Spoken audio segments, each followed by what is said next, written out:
My name is Joseph Yancey.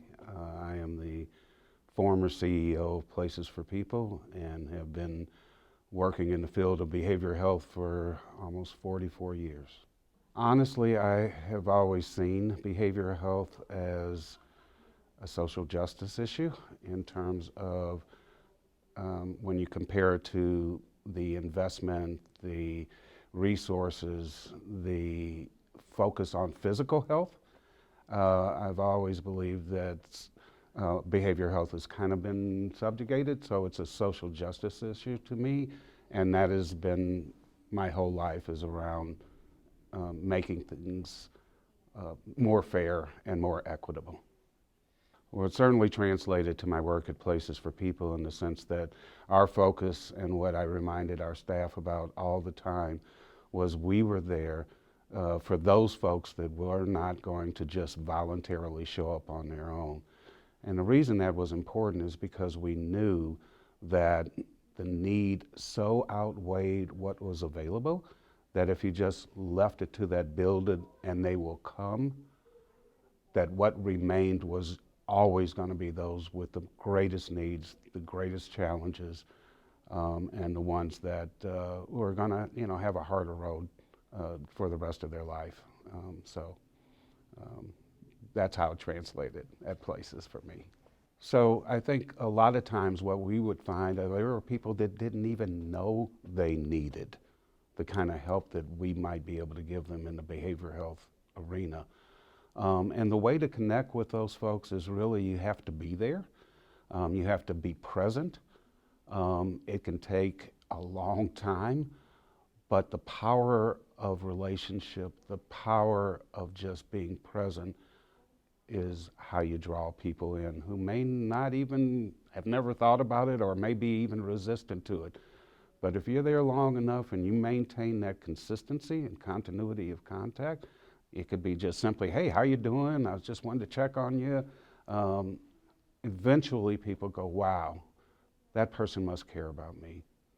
And so outreach and engagement has got to be a big part of all this work that we do in behavioral health. So leadership in the field of behavioral health, to me, is that you are willing to step outside of the box, that you are willing to take the kind of risks that we tend not to do. And more importantly, that leadership must be demonstrated in the focus of those with the greatest needs.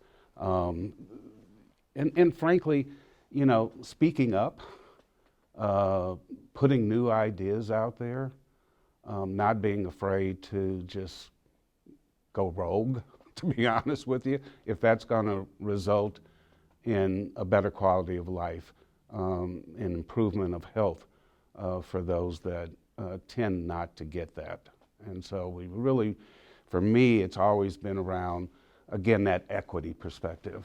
How do we ensure that everybody has the access to the kinds of help that they need, and that we're making that somewhat easier than it currently is. I got to tell you, to be honest with you, in terms of that leadership piece, I think I've got a lot more freedom and liberty than I did when I was with Places for People. Although I didn't really care about that generally too much. I was kind of known to be a little bit of a rebel and kind of stirring the pot, so to speak. But now I'm able to do that much more freely. Just a little bit of disruption, I think, is not a bad thing for any system. That's how we make improvements. Otherwise, we can get, and I think we have in many cases, just been very, okay, the way we do it, this is what we do, this is how we do it. Hey, if somebody shows up, fine. If they leave, fine. No, that's not good enough. We got to stick with people. We got to be there for the long haul. Some of those disruptions, some of the things we need to do differently, and there's a particular focus that I've been working on recently in terms of overdose fatalities, and particularly overdose fatalities amongst Black men and women, which in St. Louis metropolitan area account for 82% of those overdose fatalities across the entire state.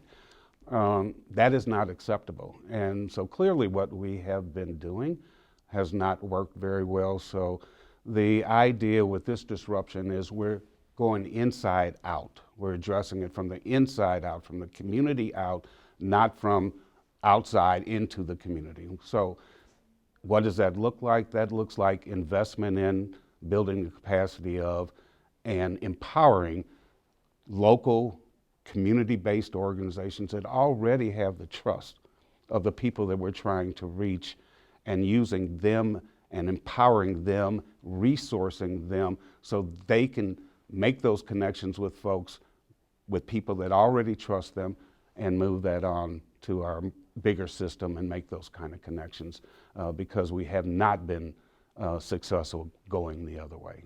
So that's the big emphasis, and that's pretty disruptive. I mean, there's never been investment directly from the state of Missouri into local community-based organizations, and we had to do it in a way that was low barrier, because most of these places don't have the kind of infrastructure, the staff, and so forth. Some of the ways to be able to support those community organizations include, again, resourcing them first and foremost. They have to be, I mean, there are people, are places that we've identified that love their community and doing work every single day, but they're doing it hand to mouth.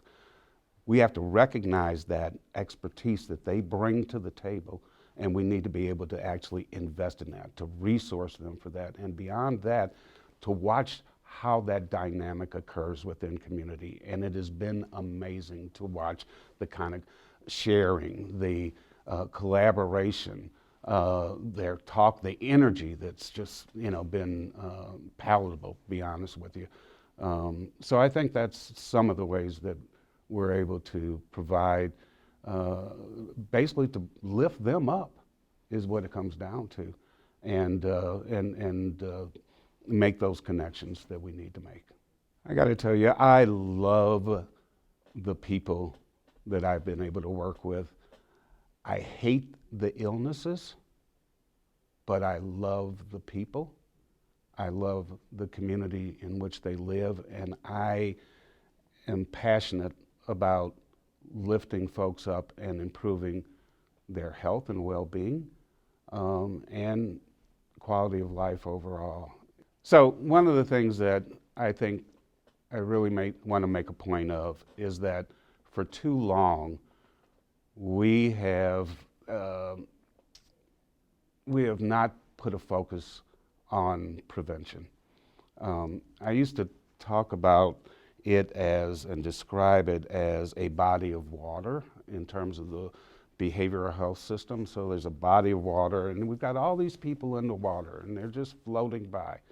And we've got organizations, social service organizations, treatment organizations, all kinds of organizations, and they're all standing on their bank, and they all got their net with them, and they're all trying to pull as many people out of that water as they can and bring them to shore.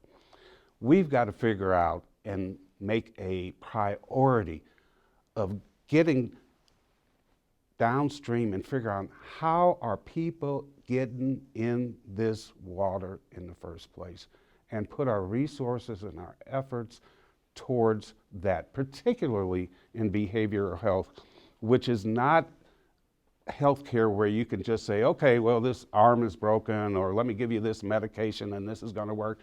We know that behavioral health, because it has to do with the mind, is a process, and it requires engagement, and it requires sometimes steps up forward and steps back, but sticking with it. And why behavioral health, for behavioral health prevention, is even more important than it is for physical health. But for too long, again, it's been subjugated. It does not get the kind of resources. And we can do so much better in terms of helping people not get to that point. Right now, we know, and it's always been hard to prove a negative, right? That's always a prevention thing. It's like, well, how do you know that was it? How do you prove that negative? If something didn't happen, well, because of me? No, not necessarily, and that's not something we need to worry about. But what we do know is from the adverse childhood experiences, which we know are real, adverse community experiences, which we know are real, we can, in many ways, predict what's going to happen to a child or a young person or a teenager, an adolescent. If there's not interventions, we can tell this is what's going to happen. So it's not like we're prevention is something we're doing blind. We have data, we have information, we have knowledge. What we need is the resources put on the front end so that we're not paying on the back end. It really is just, it does not make sense. You know, that's another disruption. We got to disrupt that system in that way so we can start being a little bit smarter. The people that we serve, the people we propose to serve, they deserve that. They really deserve that. The whole thing with Mental Health America before stage 4, that was all about that you got to be at stage 4 with a mental health disorder before you can get help. That's nuts. We know there's things we can do. And that's on the, you know, both mental health disorders and so behavioral health in general, again, has always been taking the back seat. I'd very much like to thank actually many people. When I first came to St. Louis, believe it or not, the first place I worked was Places for People, the last place I worked for. But I do remember the first time I stepped into Places for People at that time, and Tim Hawley, who was the executive director at that time, just gave a list of what he called 10 principles, and they were just like, it was like St. Paul getting knocked off his horse to me. It was that kind of conversion. And it was just simple things like people need to feel needed. People need to be expected. And if they don't show, somebody's calling and saying, hey, what's going on? Where are you? In other words, there are no invisible people. So for Tim Hawley, I wanted to thank him for that. I want to thank, frankly, my mom, who, when I was before I left to go to college, and I didn't even know it, had a serious mental illness. And, you know, it was just mom was gone. And that's what Dad said. And I didn't know at the time that I later on realized what that was. But her strength and her ability to move forward, even in spite of that, gave me a whole lot of not only compassion for the work, but also understanding that things can change, people can get better. I want to thank my wife, obviously, and family, because they've put up with me for 40-some years doing this work that oftentimes has taken up a lot of hours. So I'm appreciative to be able to receive and accept this award based on the great work that Howard Potratz has done over the years. I finally want to say that I think that the work that I do and that I've strived to do, frankly, all my life, is work that is about standing on the shoulders of so many people that have come before me and laying a plank in a ship that I personally may never ever see sail. But I know with that history and standing on the shoulder and putting another plank in there, and somebody will come and put another plank, and somebody will put another plank, that ship will sail at some point. And at some point, prevention and being smart will get the investment, will get the acknowledgement, the recognition, and the resources that it needs, I hope.